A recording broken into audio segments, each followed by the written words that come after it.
நான் மிஸ்ஸஸ் ரஞ்சித்னு தானே கூப்பிட்டேன். நீ எதுக்கு வர்ற? மிஸ்ஸஸ் ரஞ்சித்ங்கிறது அவங்க ஒருத்தவங்க தானே, இல்ல நீங்க 2 பேருமா?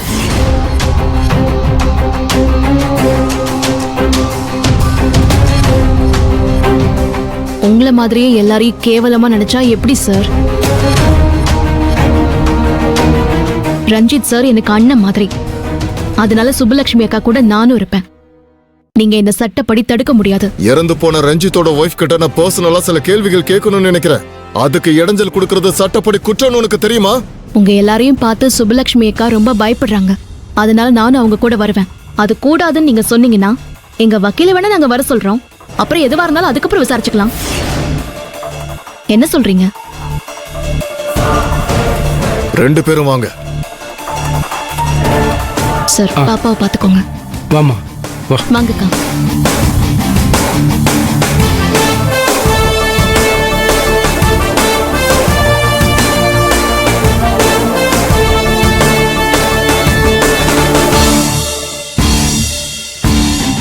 உட்காருங்க மிஸ்ஸஸ் ரஞ்சித்.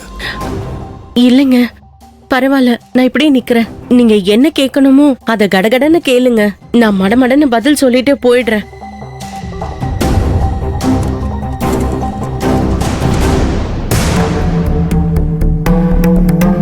மிஸ்ஸஸ் ரஞ்சித், உங்க ஆபீஸ்ல வேலை பார்க்குற மேனேஜர்ல இருந்து வாட்ச்மேன் வரைக்கும் எல்லார்கிட்டையும் நான் A to Z தரவா விசாரிச்சுட்டேன். உங்க ஹஸ்பண்டுக்கு ஆபீஸ் சைட்ல எந்த பிரச்சனையும் இல்ல. இங்க அவருக்கு எதிரிகளும் இல்ல.